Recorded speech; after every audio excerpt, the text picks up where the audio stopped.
Pues muy buenos días a todos y bienvenidas a esta conferencia que hemos titulado La nueva administración Trump, implicaciones para la política energética, la economía y la geopolítica. Quería empezar dándole las gracias a Cullen Hendricks, que es investigador senior del Instituto Peterson de Economía Internacional, que nos va a dar esta conferencia, y a todos vosotros también muchas gracias por venir. Una de las publicaciones más relevantes que hacemos desde el Club Español de la Energía, desde el Comité Español del Consejo Mundial de la Energía, que tiene su sede en el propio club, es Energía y Geoestrategia, que analiza los temas de máxima actualidad en este campo, ¿no? Este evento lleva este libro que se presenta en Repsol y que se presenta mañana en Repsol. Hace 12 años que lo venimos haciendo, ¿no? Y lo hacemos en colaboración con el Instituto Español de Estudios Estratégicos. Todos los junios un grupo de trabajo se junta y analiza los temas de máxima actualidad en el campo de la energía y la geoestrategia. Y analiza quién puede ser el mayor experto nacional o internacional sobre la materia. Y uno de los temas que se escogió el año pasado es el de gobernanza económica mundial y la lucha contra el cambio climático. Y Cullen fue la persona que se invitó a escribir el artículo y que estará mañana en Repsol participando con Claudio Arazadi en una mesa redonda, que además es el coordinador del estudio. Pero cuando se escogieron estos temas en el mes de junio, no se sabía el resultado de las elecciones en Estados Unidos, que tuvieron lugar el 5 de noviembre y que dieron como vencedor a Donald Trump, que además fue el candidato republicano más votado de la historia y el segundo presidente más votado de Estados Unidos por detrás de Joe Biden. Entonces, aprovechando que Cullen venía a Madrid, le pedimos que nos diera esta conferencia y aquí estamos hoy. Así que muchas gracias, Cullen, por venir, y muchas gracias también porque va a dar la conferencia en español. O sea que somos conscientes del esfuerzo que implica, y ya le hemos dicho que si en cualquier momento, sobre todo en las preguntas, te sientes más cómodo hablando en inglés, pues sin problema ninguno. Gracias. La dinámica que vamos a utilizar es que Cullen va a dar la presentación y luego Ana Padilla va a moderar las preguntas que puedan venir de aquí o de la gente que esté conectada online. Entonces les voy a presentar a Cullen.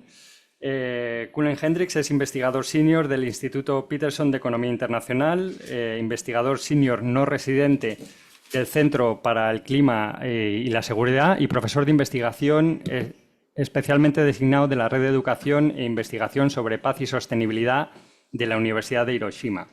Ha escrito numerosos artículos relacionados, entre otros temas, con los mercados internacionales, los recursos naturales y los conflictos y las implicaciones económicas y seguridad del cambio climático.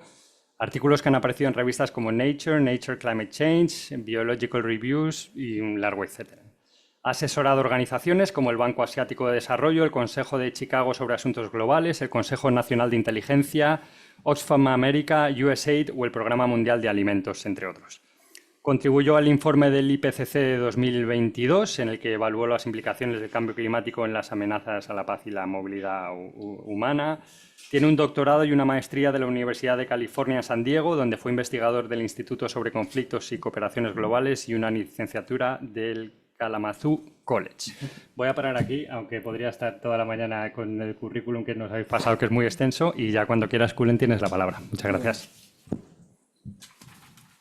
Ok, ¿me escuchan? Perfecto, buenas tardes. Es un placer y honor estar aquí con ustedes hoy. Les tengo que confesar algo. No he hecho una presentación en español desde la universidad. Les pido disculpas por el mal estado de mi español. Gracias al equipo de EnerClub por darme la bienvenida y hacerme sentir tan cómodo. Aunque no es mi costumbre, leeré con apoyo de notas.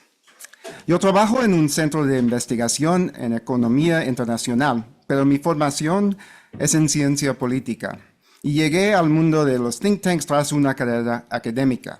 Por eso, mis comentarios estarán más centrados en la economía política que en calcular los efectos específicos de ciertas políticas sobre la economía mundial o la de Estados Unidos. Si les interesa ese tipo de análisis, mis colegas en el PIIE tienen mucho que ofrecer. Okay. Vamos. Okay. Ahora. Se apagó. Ya. Bueno. Ok. Bueno, Hoy quiero compartir una breve actualización sobre los pilares emergentes de la política energética y económica de Trump 2.0, así como sus implicaciones geopolíticas. Voy a empezar con mi conclusión. Aunque estas políticas están profundamente equivocadas y es poco probable que logren los resultados que buscan, lo que más me preocupa son las amenazas más amplias que esta administración representa para el Estado de Derecho. La administración parece querer carta blanca para aplicar un enfoque transaccional tanto en política exterior como interna. Pero al debilitar el Estado de Derecho y erosionar la capacidad del Estado, en realidad está minando su propia habilidad para alcanzar objetivos a largo plazo, especialmente en temas como la seguridad energética y de minerales. Ok. Disculpa. Ok. Bueno, empecemos con la política energética. El panorama emergente de la segunda administración Trump se caracteriza por tres factores: expansión y desregulación del sector de energías fósiles y de la minería. Apuesto por la energía nuclear y menor énfasis en la mitigación del cambio climático, tanto en cooperación internacional como en política industrial interna. El enfoque principal es la producción y minería nacional, en especial de combustibles fósiles.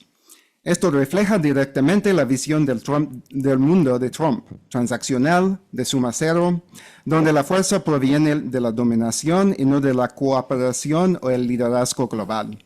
Esta visión hace que Trump sea escéptico por naturaleza de los mercados y cadenas de suministro globales, sobre todo dado el liderazgo de China en manufactura de renovables y vehículos eléctricos. Y esta administración Trump hereda una economía global donde los Estados Unidos se ha convertido en el mayor exportador mundial de gas natural licuado, superando a Qatar y Australia, y exporta más petróleo crudo y productos derivados que Arabia Saudita. Durante la campaña, Trump prometió reducir a la mitad los costos de energía en su primer año de cargo, especialmente la gasolina. El enfoque es desregulatorio, no fiscal. La suposición es que abrir más tierras federales y zonas marinas a la exploración generará un choque de oferta que reducirá los precios. No hay planes aparentes para modificar los impuestos federales a los combustibles, que van a 18 a 24 centavos por galón, y financian el mantenimiento de nuestro sistema de carreteras. De hecho, el proyecto actual de ley Big Beautiful Bill, incluye un aumento de impuestos, tarifas anuales de $250 para vehículos eléctricos y 100 para híbridos. Esto claramente perjudica la descarbonización, aunque puede ser más justo desde un punto de vista. Los EVs y híbridos usan menos gasolina, pero igual desgastan las carreteras. Para ser claro, Trump no podrá cumplir con su promesa de bajar precios si la demanda y, por lo tanto, la economía global no cae en picada como sobrevivimos durante el COVID, o si los productores estadounidenses aceptan operar con pérdidas por largo tiempo.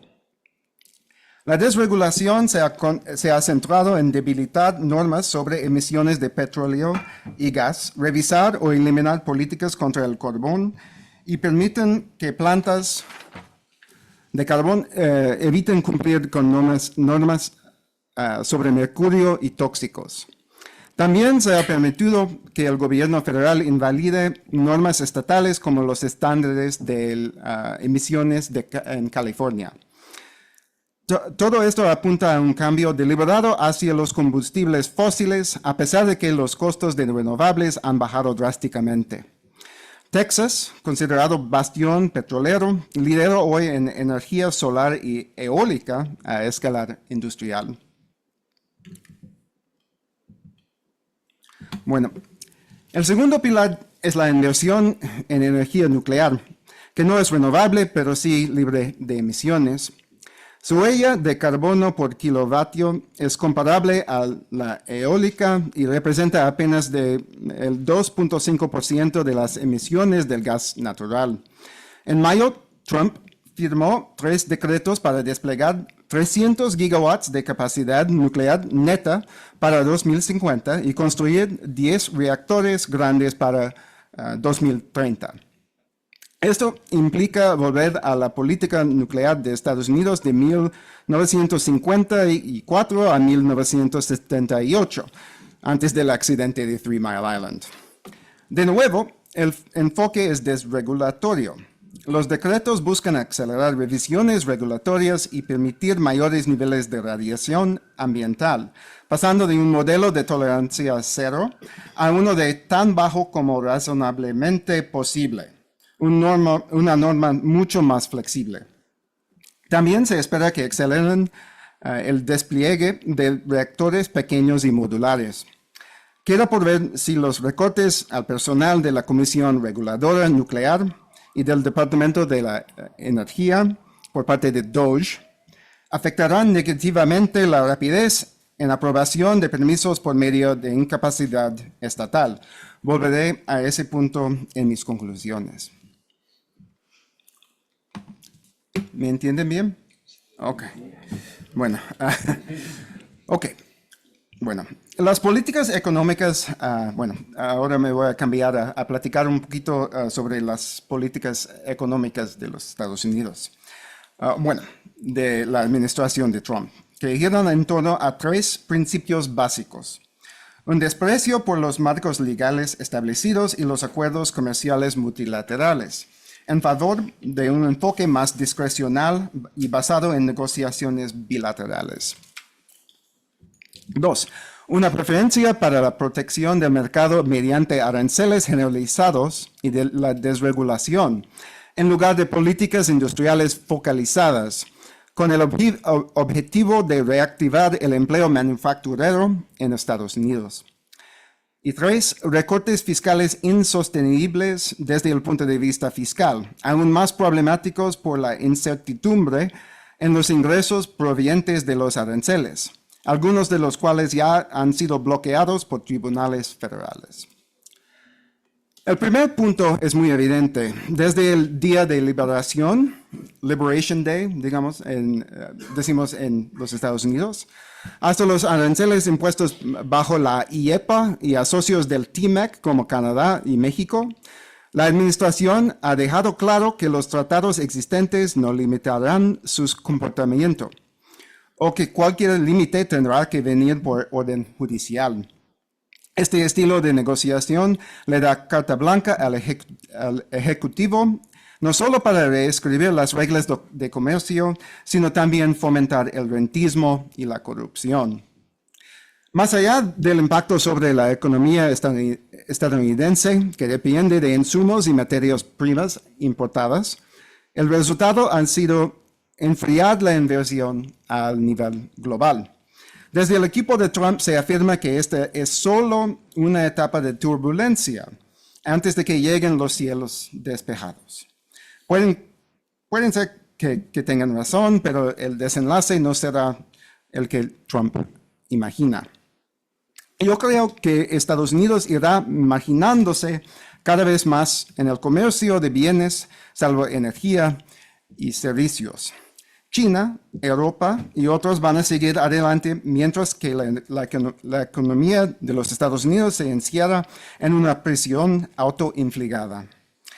Es una receta para la caída de la productividad y enfrentará los mismos retos que toda política de sustitución de importaciones. Los productos nacionales se volverán menos competitivos, lo que reducirá las exportaciones y aumentará la vulnerabilidad a choques energéticos externos, especialmente del lado de la demanda. El segundo elemento ha sido un alejamiento de políticas industriales dirigidas, especialmente en energía limpia, para apostar por un mercado protegido, impuestos bajos y la supuesta mano invisible. Este enfoque favorece claramente a las industrias establecidas, especialmente considerando la dinámica política. En energía, eso significa dar ventaja a los productores fósiles tradicionales. Si el objetivo es generar más empleo manufacturero, los aranceles generalizados son una herramienta torpe. No es lo mismo fabricar tecnologías energéticas avanzadas que repatriar la producción de textiles o juguetes. La política industrial debería usarse como bisturí, no como motosierra. Bueno, la ley de reducción de la inflación estaba lejos de ser perfecta, pero al menos partía de un análisis estratégico de los sistemas energéticos y de transporte de un futuro más resiliente al clima. El enfoque actual carece por completo de ese tipo de visión. Puede que haya beneficios a corto plazo si fabricantes extranjeros intentan saltar el muro arancelario, pero eso solo funcionará si los aranceles se perciben como creíbles a medio y largo plazo. Y como esos aranceles se han vinculado a objetivos no económicos, como la lucha contra el fentanilo, o la compra de energéticos y armamentos estadounidenses, es improbable que el régimen arancelario actual se mantenga una semana, mucho menos que hasta el final del mandato de Trump. Bueno, imaginen que son una empresa tomando decisiones de inversión ahora, a 20 o 30 años. Bueno, algunos de ustedes tal vez no tengan que imaginarlo, y se encuentran en este escenario. ¿Creen que las políticas actuales son creíbles y durables? Muestra de manos. Bueno, ok. Por último, los aranceles tienen una tercera función: generar ingresos para ser viables desde el punto de vista de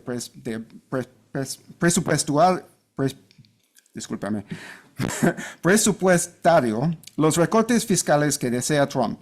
Incluso con esos ingresos, el paquete incrementaría la deuda pública de Estados Unidos en unos 3.3 trillones de dólares y trasladaría más carga fiscal a los consumidores de menores ingresos. Esto ya se sale del alcance de esta charla, pero uno se pregunta cómo reaccionarán los mercados de bonos ante semejante panorama. Bueno, okay. En resumen, la administración Trump quiere que los aranceles sirvan para tres cosas a la vez: proteger industrias nacientes, generar ingresos para financiar recortes fiscales y presionar a socios comerciales. El problema es que esos objetivos se contradicen entre sí. No es exactamente el trilema de Mundell-Fleming, pero sí le parece un poquito. Si los aranceles promueven la sustitución de importaciones, no generarán ingresos. Si son eficaces como palanca de negociación, no pueden sostener la sustitución ni recaudar fondos, porque deben eliminarse o modificarse para cerrar el acuerdo. Y si recaudan ingresos es porque las importaciones siguen entrando, lo que no protege a la industria nacional. Si esto suena incoherente, es porque sí, lo es. Bueno, ahora quiero ofrecer algunos pensamientos sobre las implicaciones geopolíticas de la situación. Desde la Segunda Guerra Mundial, Estados Unidos ha sido la mayor economía del mundo y la principal potencia militar. Eso no va a cambiar de inmediato. Quizás en una década, en el aspecto económico, y solo una unificación europea acompañada de un gasto militar masivo alteraría la balanza en el plano militar.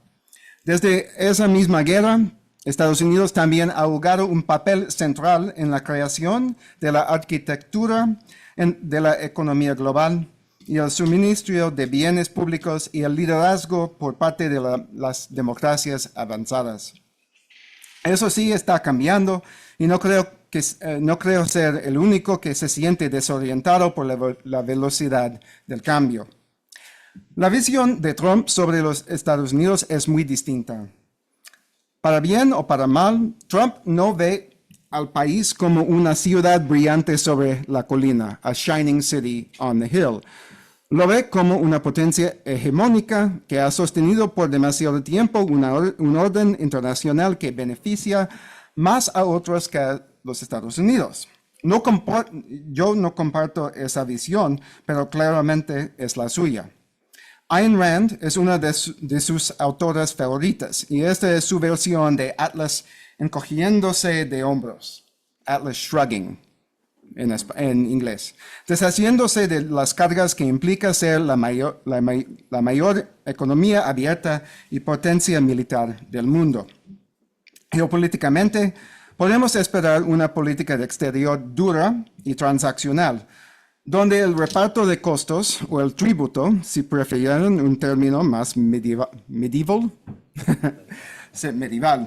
será la clave para mantenerse en buenos términos con Estados Unidos. Unas ideas sobre las alianzas. Gracias a la guerra en Ucrania, Trump ya ha conseguido, o casi, el aumento de gasto en defensa por parte de los aliados en la OTAN que buscaba en su primer mandato, pero solo porque hay una guerra. Cuando esta termine, creo que Trump presionará a la Europa para mantener o aumentar más aún ese nivel de gasto para fortalecer su defensa propia y reabastecerse, y buscará devolver a la OTAN a una postura puramente defensiva. No veo operativos como el de Libia en el horizonte, ni espacio real para nuevas admisiones. En cuanto a Corea y Japón, Trump exigirá mejor reparto de costos para mantener tropas estadounidenses en la región y amenazará con retirarlas si no les cumple. En Medio Oriente, el foco va a seguir siendo Israel y el aislamiento de Irán y sus aliados. No estoy tan seguro sobre un posible pacto de defensa Estados Unidos-Arabia Saudita que los saudíes desean, pero que Estados Unidos ha dudado en ofrecer fuera del contexto de una normalización con Israel, lo que está descargando mientras sigue la ocupación en Gaza. En cambio, sospecho que Trump podría permitir, o al menos no oponerse, a que tanto Corea del Sur como Arabia Saudita desarrollen sus propias capacidades nucleares, aunque la elección de Lee Jae-myung puede jugar contra de eso. Trump es escéptico del valor de extender el paraguas nuclear estadounidense, incluso a los aliados de la OTAN, y podría ser el presidente menos opuesto a la proliferación nuclear en la historia de los Estados Unidos. Considera que la proliferación es inevitable y que el régimen de no proliferación castiga a los que siguen las reglas, pero no a los que las rompen. No es imposible imaginar una cooperación entre Arabia Saudita y Corea del Sur en el desarrollo conjunto o abastecimiento de los componentes necesarios. Para terminar, una advertencia amistosa. Aunque Trump parece haberse distanciado un poco de Putin, no me cabe duda de que le gustaría ver a los Estados Unidos usar sus exportaciones de energía fósil como palanca estratégica, al estilo ruso. Su enfoque diplomático normalmente comienza por desestabilizar al interlocutor. Los aranceles del Día de Liberación son un ejemplo claro de eso. La ambición de convertirse en un exportador de energía aún más dominante no es solo económica, sino también geopolítica. En ese sentido, me temo que la administración está aprendiendo las lecciones equivocadas. Desde mi perspectiva, la rápida diversificación de la matriz energética de Europa desde que comenzó la guerra sugiere que el continente no quiere cambiar un riesgo conocido, Rusia, por un riesgo emergente, Estados Unidos. Lo mismo aplica a los minerales críticos que sustentan las tecnologías renovables. Bajo la administración de Biden, se lanzó la Alianza para la Seguridad de Minerales como un mecanismo entre países afines, en su mayoría democracias avanzadas, para reducir riesgos en las cadenas de suministro. Para escalar de manera rentable, los productores estadounidenses necesitarán mercados más allá de su territorio. Pero eso solo puede ocurrir si sus aliados los perciben como proveedores estables y confiables. Y dada la tendencia de Estados Unidos a actuar de forma unilateral en temas comerciales y de seguridad, los socios podrían terminar enfrentando el riesgo de coerción mineral tanto por parte de China como de Estados Unidos. Bueno, como pueden ver, soy muy crítico de la política energética y económica de la administración Trump. Creo que la mayoría de estas políticas van a fracasar en alcanzar sus objetivos, o lo harán a un costo enorme que aún no entendemos de todo, tanto en lo económico como en lo político. Tengo algo de esperanza en el despliegue de energía nuclear, al menos en su uso civil. Pero me aterra la posibilidad de una proliferación nuclear en Asia del Norte y en el Medio Oriente. Si hay un hilo conductor en todas estas políticas, desde el comercio, la energía, hasta la reforma institucional, es la disposición a sacrificar la credibilidad a lo largo plazo y el gobierno basado en normas por ganancias inmediatas y poder discrecional. Y eso no solo es peligroso para Estados Unidos, también es un desafío para sus aliados igual que sus rivales. Obviamente no soy europeo, pero si fuera, estaría pensando mucho en la posibilidad de aún más integración política y de las Fuerzas Armadas en la Europa. Doloroso, quizás, pero a lo mejor necesario. En el año pasado, el Premio Nobel de Economía fue otorgado a Daron Acemoglu, Simon Johnson y James Robinson por demostrar que las instituciones mandan cuando se trata de desarrollo económico a largo plazo. El uso de DOGE y de los aranceles por parte de Trump ha sido impugnado múltiples veces en tribunales, pero aún está por verse si esos desafíos legales van a lograr contener al poder ejecutivo. Los pesos y contrapesos son el corazón de la Constitución de Estados Unidos y se vuelven aún más necesarios en contextos de polarización social como los en que vivimos. También importa contar con una burocracia eficaz. Esta administración busca reducirla mediante despidos y condiciones laborales más difíciles, al mismo tiempo que sus políticas les exigen más trabajo. Esa combinación no es una receta para el éxito. Probablemente genere fugas, evasión arancelaria y muchas oportunidades para la corrupción en la Agencia de Aduanas y Protección Fronteriza. Una versión menos democrática de Estados Unidos, con menos controles institucionales sobre el poder ejecutivo, será una fuente constante de imprevisibilidad tanto en lo económico como en lo de seguridad. Y será mucho más probable que utilice sus exportaciones energéticas como herramienta de política exterior. Esto será cierto sin importar quién sea el presidente en turno, pero resulta especialmente desestabilizador cuando el presidente es alguien con la visión del mundo y el estilo de Trump. Bueno, lo dejo hasta aquí. Muchas gracias por su atención, por su paciencia con mi español y ahora espero poder responder cualquier pregunta que tengan. Muchas gracias. Eso fue bien difícil. Muchas gracias, Kulen. No, pues lo has hecho fenomenal, se ha entendido perfectamente. Ana, cuando quieras, por favor. Sí, pues damos paso a la parte de preguntas. Como decía Kulen, hacer las preguntas despacio, que la verdad es que enhorabuena porque tu español ha sido buenísimo, pero si en algún momento prefieres contestar en inglés, no hay ningún problema. Tenemos gente conectada online que puede hacer las preguntas por el chat y también tenemos en la sala. No sé si empezar por la sala. Si alguno de vosotros queréis reaccionar, algún comentario o pregunta, ahora es el momento. Si no, pues paso a formular alguna pregunta. No sé si tenéis el micrófono, ¿verdad? Sí. ¿Tú? Presentaros si podéis, por favor. Hola, buenos días. Soy Sara Baeza del Club Español de la Energía y lo primero, muchas gracias, Kulen, por tu interesante y detallada visión de la administración estadounidense. Yo te quería preguntar por la parte climática con la salida de Trump de Estados Unidos del Acuerdo de París.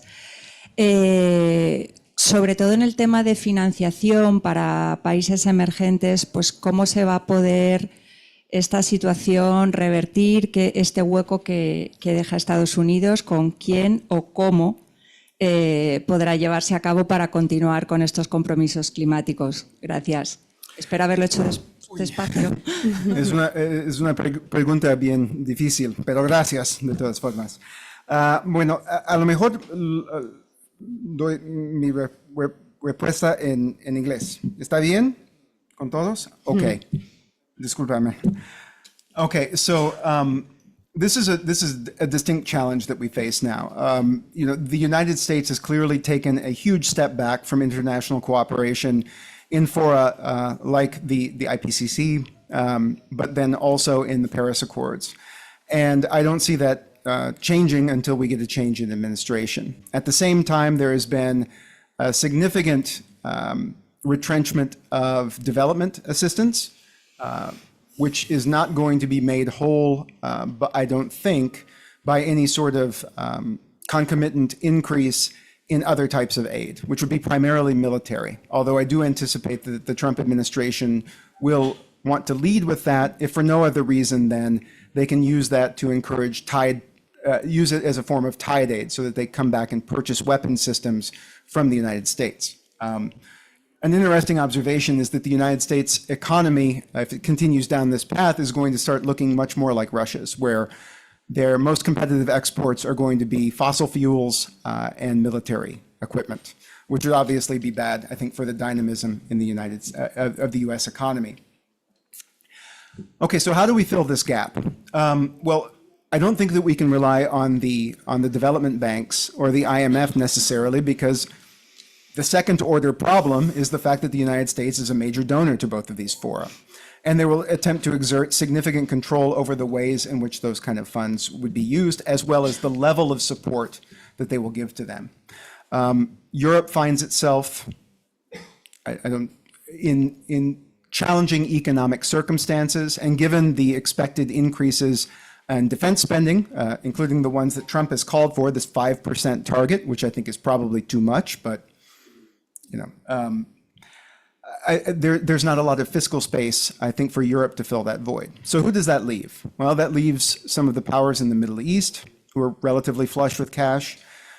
Russia, assuming that the hostilities end at some point, may begin to want to exert more influence in international fora, and foreign aid would be a way of doing that. But then, of course, I think the elephant in the room, or the dragon in the room, would be China.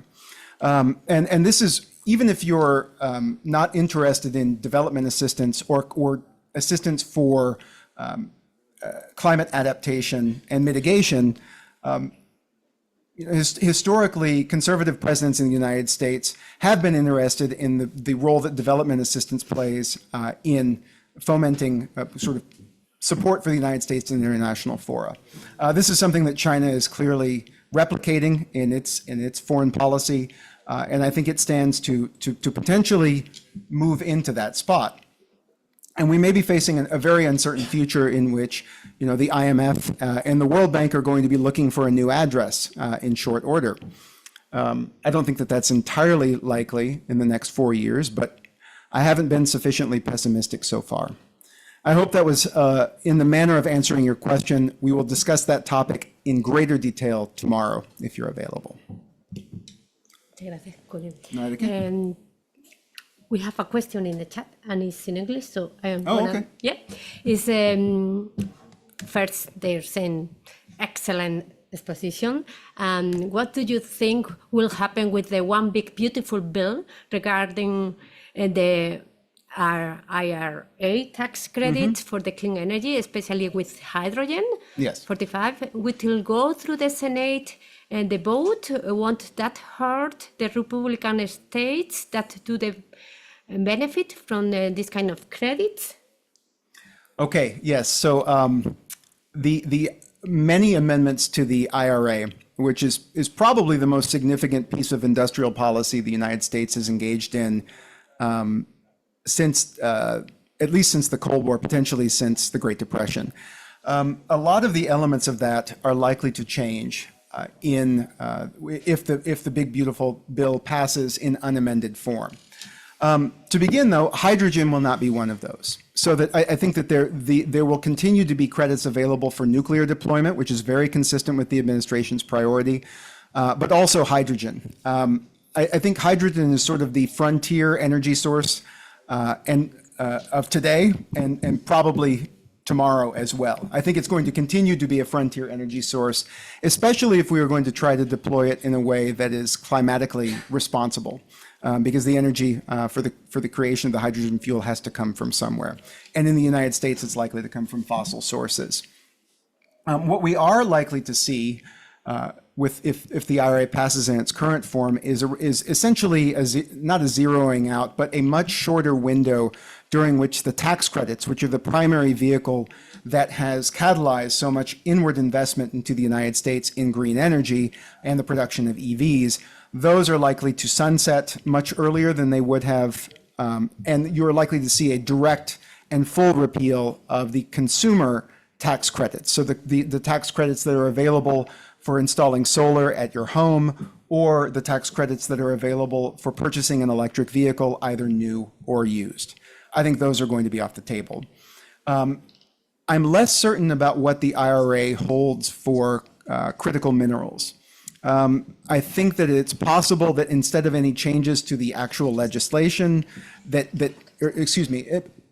it's possible that they will not change the legislation other than changing the list of minerals that is eligible for these types of tax credits. And that's because the Trump administration is much more interested in securing supply chains for heavy rare earth elements and rare earth elements more generally, than they are sort of things like cobalt or lithium or nickel or any of these other, or graphite, these other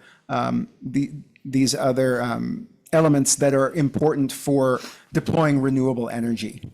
And that's because the heavy rare earths have much larger and more specific applications on the defense side. And so I think that there may be a change to the IRA of that form. Thank you. Thank you. Yes, there is another question in English, and they are thanking you for the great talk. It's a long question. Is there talk of abandoning the UNFCCC 2 as the letter of withdrawal from the Paris Agreement does not clearly state the withdrawal of the UNFCCC, but of the agreement within the organization? And they are asking also about will that require Senate approval? What can we expect at COP30 from the US, given the withdrawal of the Paris Agreement will not be in place until January 2026? Yeah. So what I think is going to, whether or not the United States withdraws fully from the UN, from participation in the UNFCCC, I think that you will see that will become a commitment that is only on paper and will not come with any kind of budgetary support for that very important secretariat. The US government nominated no authors for the next round of IPCC reports. And we actually have a version of the IPCC report that is domestic. It's called the National Climate Assessment. We're currently in the process of writing the 6th of those, and they've already cut support for that as well. So what can you expect from the US government at the next COP meetings? Not much. I will say that one of the good things about the United States is the immense resilience and resources and dedication of our civil society. And they haven't gone anywhere. And I expect that there will also be significant participation from some states, New York, California in particular, that will be eager to demonstrate that the United States as a whole is not completely retreating from its commitments under the Paris Agreement. Whether or not that requires Senate approval, I don't think it requires Senate approval for them just to elect as the executive not to send a delegation. And if they do send a delegation, they will be empowered to negotiate essentially nothing. Thank you. I'm sorry, I'm a happy person, but I have to be bringing you bad news. ¿Tienes por aquí alguna pregunta en la sala? Por favor, el micrófono delante. Sí, soy Javier Alonso y antiguo director de innovación. Mi pregunta es la siguiente, ¿no? Considerando que después de esta experiencia, sea o no coyuntural con Estados Unidos, posiblemente las alianzas futuras serán más complejas porque tendrán que prevenir mecanismos de cómo manejar este tipo de situaciones, y viendo que posiblemente Europa vaya a estar más despierta en relación a lo que está pasando, mi pregunta es, ¿cree usted que la innovación, a fin de cuentas, será acelerada para lograr objetivos que estén más dentro de lo que se llama la mano negra del mercado? ¿O cómo va a responder la innovación, especialmente en el sector energético, frente a estos retos que tenemos? Okay.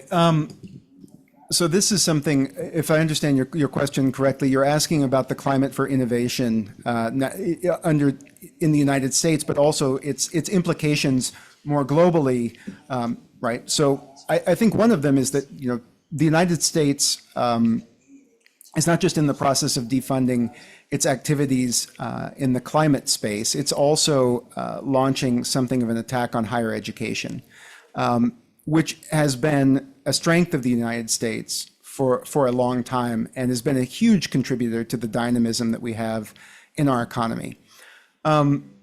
This is a really bad time to be engaging in that kind of attack on the education sector, because the United States is also beginning to cut itself off more and more from leveraging expertise from around the world.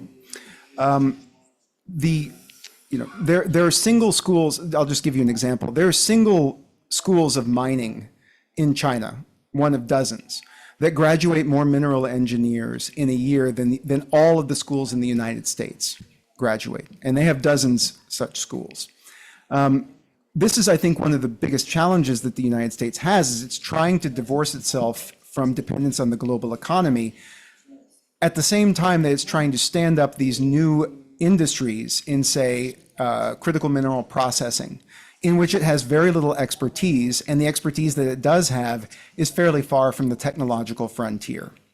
I think this actually opens up a lot of space for Europe. We're already seeing signs that Europe is rightly looking to bring home some, not just American academics, but also bring some of their expatriate academics who are at well-funded US institutions, bring them back here. If they come back here, they're going to bring with them both the know-how, but also the ecosystem of relationships that is going to empower, I think, Europe to be much more of a contributor to leading edge advances at the technological frontier of clean energy.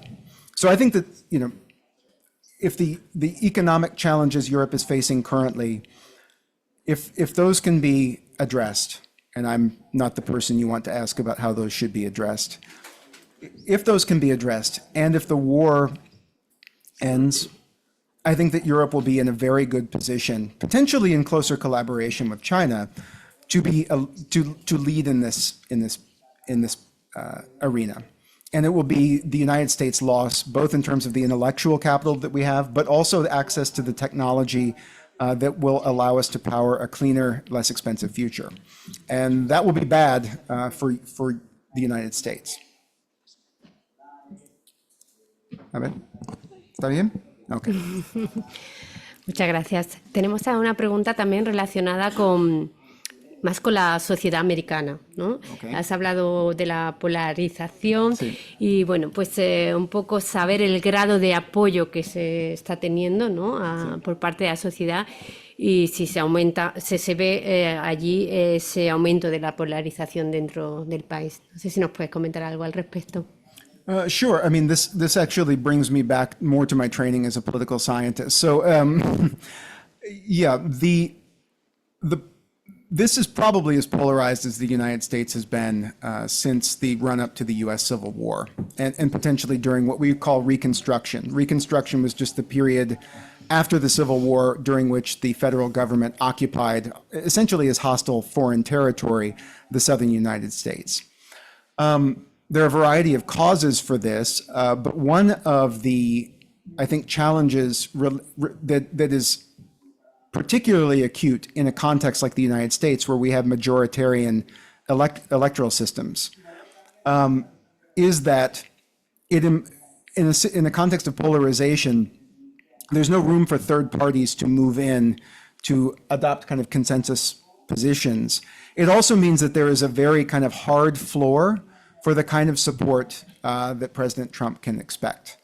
And, you know, this is beyond, I think, the time we have here, but there is a big debate going on in the United States about how much of Trump's support, both in 2016 and in the 2020 election, and public opinion up to the current moment, is related to the state of the U.S. economy and a backlash against globalization and offshoring of manufacturing capacity, and versus what is happening is that you are witnessing a period of significant demographic transition in the United States.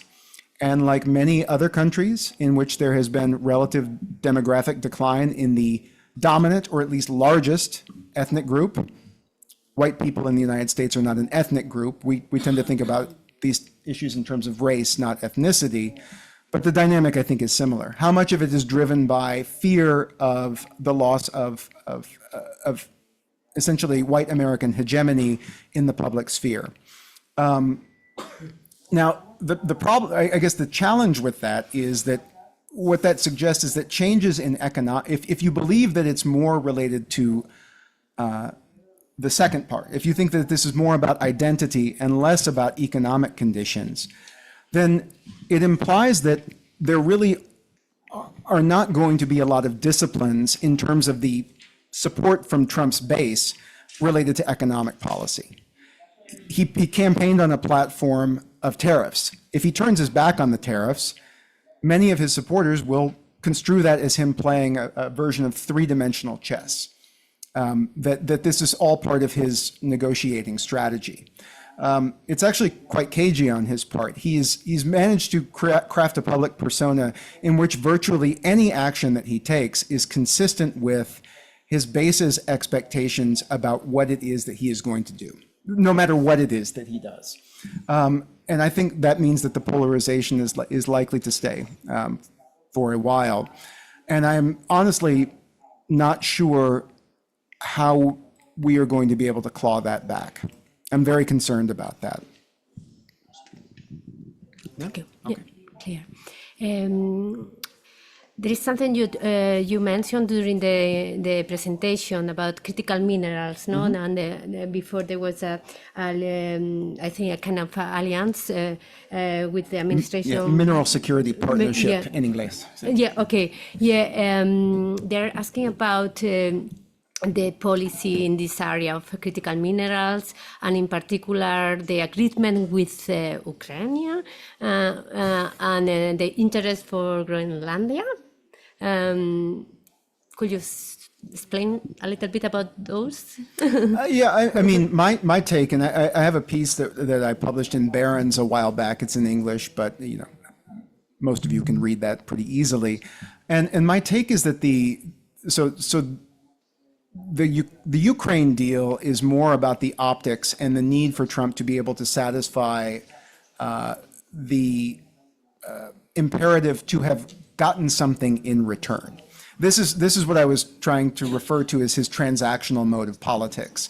Now, the mineral surveys that have been done in Ukraine and also the pre-war track record of actual mineral production in Ukraine they do not suggest that Ukraine is really a mineral powerhouse, save potentially for its role in the global antimony market.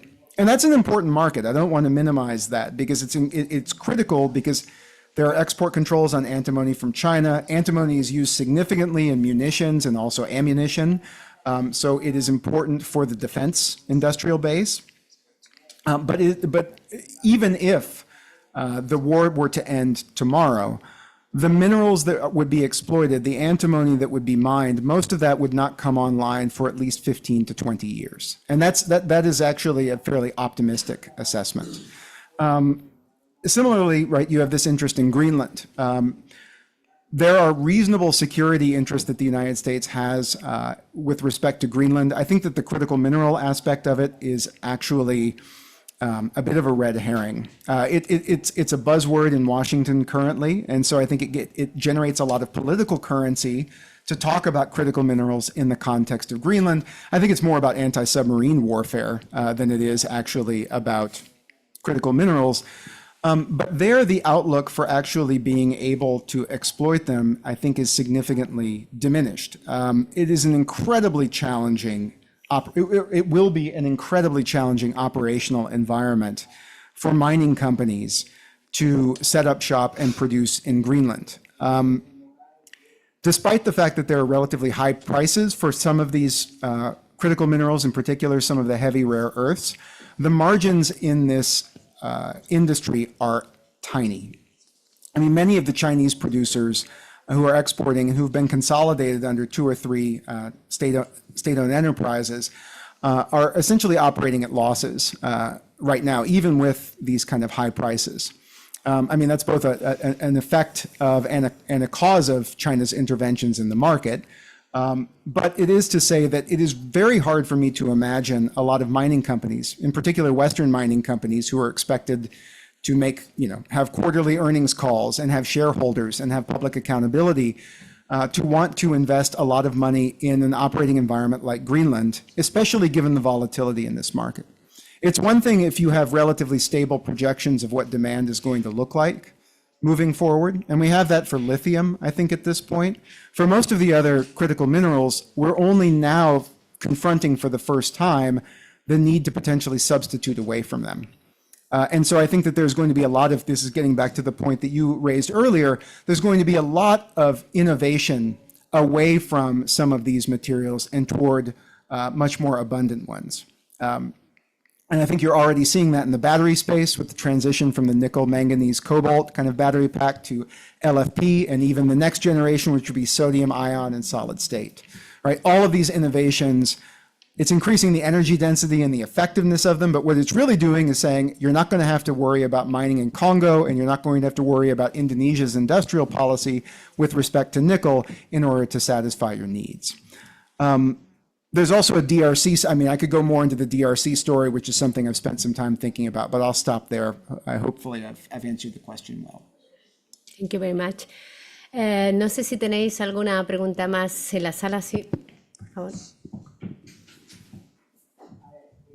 Mi pregunta no tiene mucho que ver con los efectos de la administración, de la política que está desarrollando la administración de Estados Unidos.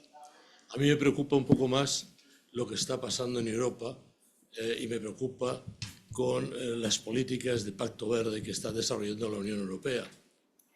A mí me gusta viajar por carretera por mi país, me lo paso muy bien viajando, pero cada día estoy más preocupado porque lo único que veo continuamente es el crecimiento de los huertos solares.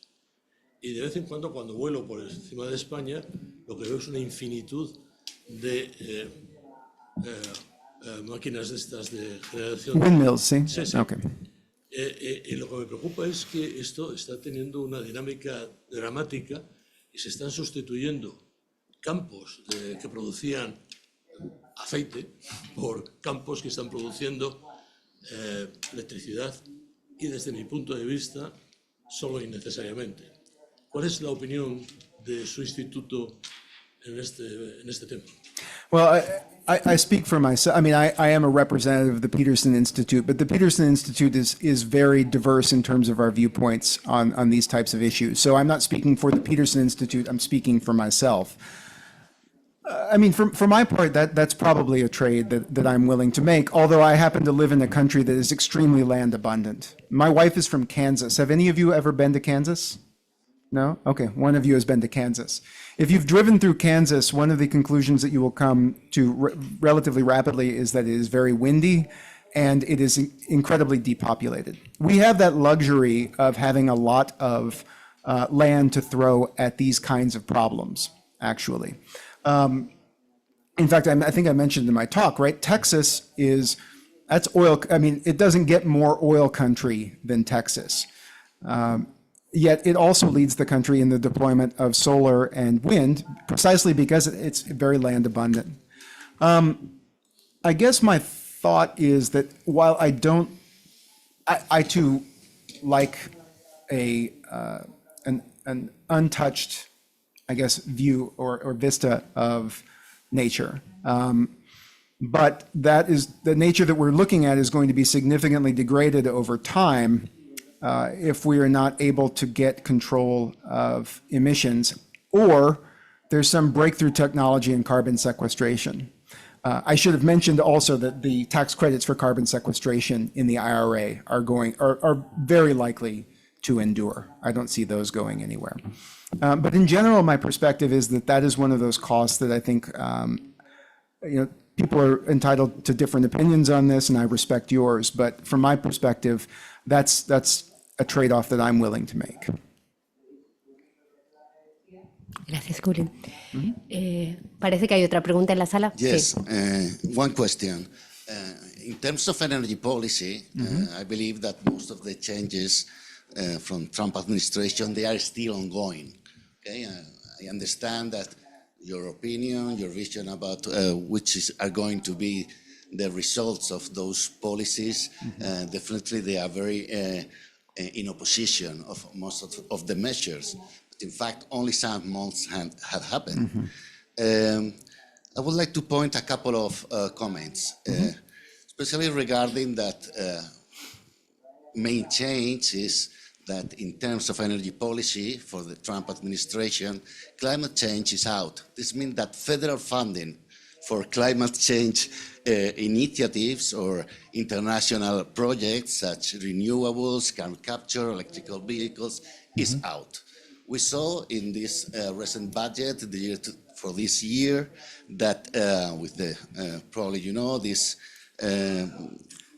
sheet about ending the Green New scam, about the reduction of $23,000 million in the federal budget, okay? And other issue is that most of the action they are taken by executive orders.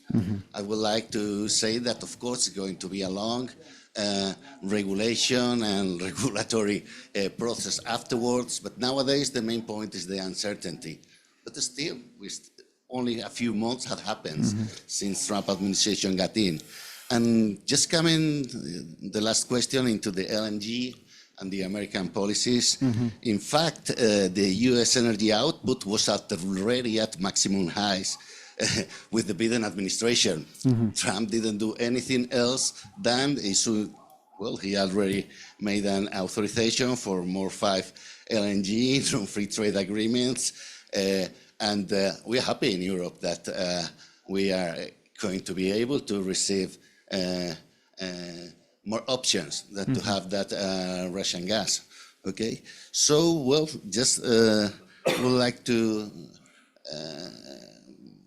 just to get your opinion about this uncertainty, and in fact, of course, political opinions and perspective and policies, they could be so much different, but in my belief, I think it's still too soon to deny in absolute terms everything that is ongoing, because most of the change is still ongoing. No, I think you're right. I mean, my remarks, I don't know. I think that they may have been somewhat provocative because I am very pessimistic about the outlook on this. I do think that it was great for Europe and by extension the world that the United States was able to bring online so quickly that additional capacity in LNG exports, because the alternative could have spelled absolute disaster for Europe, or at least for Europe's ability to provide any sort of support for Ukraine in the war effort, which of course is in the general security interest of Europe. And you're right that a lot of this has been done through executive orders. Most of those executive orders have to do with changes in discretionary regulation that I think operate at the margins. It's a very different kind of theory of change than the theory of change behind the IRA. The IRA was, let's identify some sectors that we think will be the leading technology sectors of the future, and then let's throw a bunch of money at those sectors. Here, it seems to be the notion, again, this gets back to sort of the tension between the goal, the various stated goals of the administration. If you want to bring more capacity online in the United States, for LNG, this isn't necessarily the case, but for oil, it definitely is. You're going to need a higher price environment because there are already plenty of rigs in the United States that are not operating.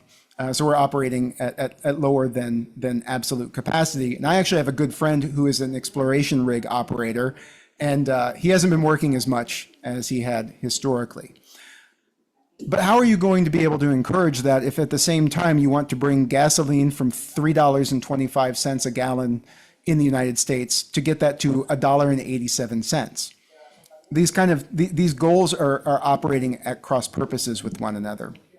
It's not outside the realm of the possible that some of the oil majors will play ball a little bit with the administration and accept operating, for some period of time at below cost in order to help the administration achieve some of these promises, presumably with some notion that they will get paid back on the back end. It's not my place to really conjecture about whether or not that will happen, but it's not outside the realm of the possible. But you're right. I'm trying to take a picture of the outside of the house from inside the closet, right? So it's a very difficult thing to do because we don't know what the future will hold necessarily. But I'm not going to back off on how concerned I am about the nature of some of these policies, but more fundamentally, the rule of law. Everything that the economics profession has taught me, anyways, as a political scientist, is that if you erode that, that's essentially ballgame because it complicates every other downstream aspect of the economy. And that's a potentially fraught future. Thank you very much. We have a last question, maybe we can take some minutes more, is regarding the midterm election. Every 2 years, I think. It's early, but could you explain a little bit about the different scenarios that could arise and how exactly do it work? What is decided there and how important can this election be? Okay, so every 2 years in the United States, we completely re-elect our House of Representatives, which is the lower chamber, and that's the chamber in which all spending bills must originate. And we, at the 2-year interval, also elect or have elections for a third of the Senate, which is on a 6-year cycle. I think that if you were to talk to any Democrats in the United States, they would tell you that they're pinning a lot of hopes on the midterm elections. And the challenge is that the United States does not have, how can I put this?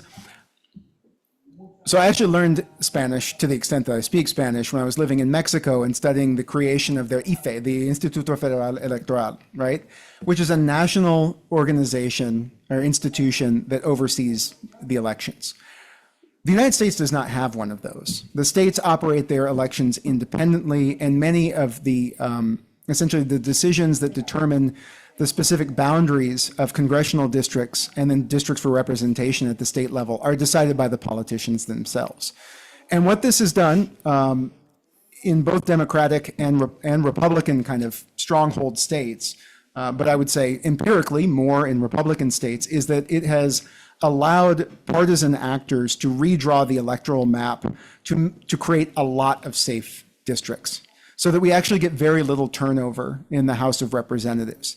Now, these are extreme, I think, kind of circumstances. We haven't seen a presidency like this, at least in my lifetime, and I'm 47 years old. And so there may be some huge reaction, but I would not expect that you will see a sort of a blue wave or a blue tide in the midterm elections would look like even if sentiment changes radically, will only result in maybe a change of, I don't know, somewhere between 40 and 50 seats would probably be a lot out of a chamber of 435. And this is a real challenge that the United States faces, is that because we have separation of powers and because of what we call gerrymandering. I don't know the word for that in Spanish, but it's gerrymandering is just drawing the electoral lines to favor a certain party. Because of that, we tend to have a lot of persistence in Congress. So I think there will be change. If you want me to be even more pessimistic, what I would say is that it is an open question whether the midterm elections are going to be held in a context where you have essentially a fair electoral processes.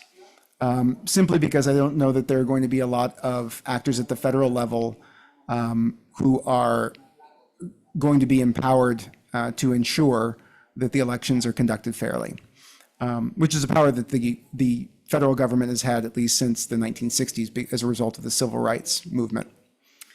And I'm very frightened about that. I mean, that relates to the erosion of the rule of law and potential erosion of the democratic status of the United States, which, as far as I'm concerned, are more important than any of the individual policies. If you think about, I spend a lot of time talking about tariffs in the talk, and that keeps us busy, certainly at the Peterson Institute, because we spend a lot of time thinking about them. But fundamentally, rule of law and democracy are the bedrock of economic prosperity over the long term. And those are the things I'm most concerned about. Pues muchas gracias por la parte de preguntas, es todo. Pablo, si te parece... Sí, nada, Culen, darte las gracias de nuevo por tu presentación, por hacerlo en español, que se ha entendido perfectamente, por luego cambiar al inglés. Vosotros muchas gracias también por haber venido, los que habéis conectado, y si queréis escuchar a Culen mañana en Repsol, pues presentamos el informe de energía y geoestrategia. Muchas gracias a todos. Hasta ahora.